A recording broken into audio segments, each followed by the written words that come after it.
हम गाजीपुर बॉर्डर पर है, महिला आंदोलन चल रही है। एक बार सूरज भी ढल रहा है और ठंड बढ़ रही है, और इस समय मेरे साथ में फौजी बैठे हैं, सारे इंडियन फौजी, एयरफोर्स से, आर्मी से, नेवी से। चलिए हम उनसे मिलके बात करते हैं। उनमें से महिला भी हैं। पहले हम महिला से बात करते हैं। मैं विंग कमांडर अनुमा आचार्य हूँ।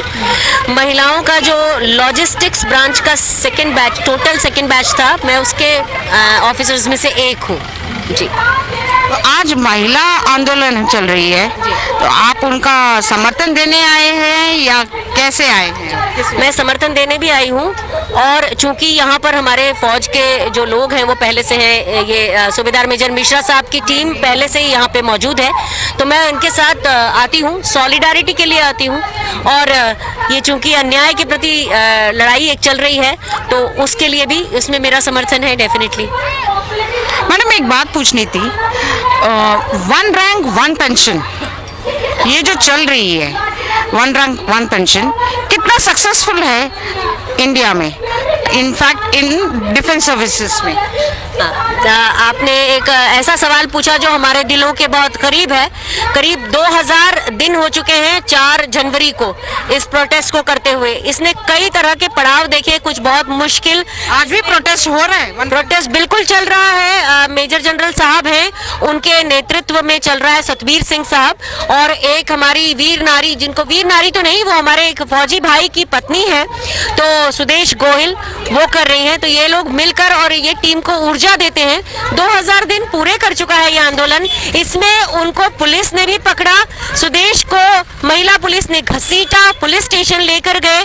जो डिफेंस सर्विसेज को कैसे घसीटा जा सकता है पुलिस? देखिए, जो लोग इस समय वेटरन, वो आर्मी वेटरन थे, बहुत सीनियर ऑफिसर थे, डिफेंस के हैं, और उनको घसीटा गया। जो व्यवहार इस सरकार ने किया है वो किसी सरकार, कौन सी सरकार?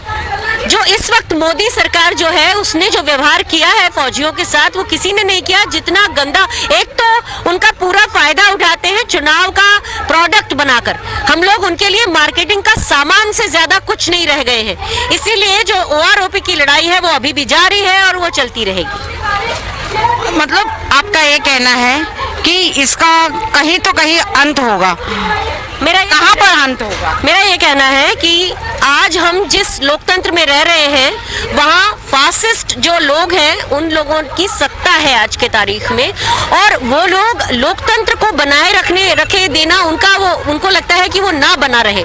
तो कभी वो किसानों को और कभी जवानों को अलग अलग तरीके से खेमों में बांटते हैं, और कभी जो है वो इस तरह की तानाशाही करते हैं कि पूरा देश जो है उसका खामियाजा भुगतता है। You want to attend the call? It's not a call. It's my madam और एक बात पूछनी थी आपसे।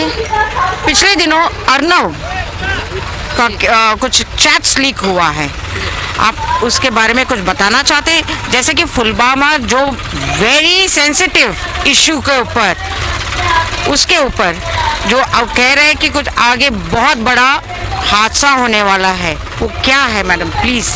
जो मेरी समझ में आया उससे ये दिखता है कि पुलवामा के समय रिपब्लिक टीवी को बहुत सारी TRP मिली, तो उसके ऊपर वो उल्लसित हो रहे थे, बहुत खुश हो रहे थे। एक तो वो शर्मिंदगी की बात है। दूसरी चीज, उनको बालाकोट स्ट्राइक होने के 3-4 दिन किस तरह से TRP मिली है? जैसे कि उन्होंने अपने चैनल पे वो खबर बहुत चलाई, और उनका ये कहना था कि और लोगों के पहुंचने के पहले उनकी टीम वहां जा पहुंची थी जहां पर यह हादसा हुआ। तो ये तो बड़ी शर्मनाक बात है कि उनकी टीम सबसे पहले वहां जा पहुंची, यानी कि उनको पहले से कोई खबर थी क्या? ये एक बड़ा सोचने में आता है। दूसरी चीज, जब बालाकोट की स्ट्राइक होनी थी तो इस जर्नलिस्ट, तथाकथित जर्नलिस्ट को ये चीज पहले से मालूम थी कि कोई बड़ी चीज होने वाली है, सरकार कोई बड़ा निर्णय लेने वाली है और स्ट्राइक होगी, यहाँ तक उनको पता है। तो ये तो हमें लगता है कि हमारा जो खुफिया तंत्र है, हमारी जो सिक्योरिटी की जो भी हम दम भरते हैं, उसको तो अर्नब ने ताक पर रख दिया था। और ऐसे कौन से लोग थे, ये भी शर्म आती है कि सरकार में ऐसे कौन से लोग थे जो एक तथाकथित जर्नलिस्ट के साथ थे, बजाय उनको देश के साथ होना चाहिए। आपने देखा है TRP बढ़ाने के लिए, और सबसे पहला रिपब्लिक चैनल वहां पर पहुंच जाती है। किस तरह से पहुंच जाती है? उन्होंने आज खुलासा किया है। मतलब उनको पता था कि सारे बातें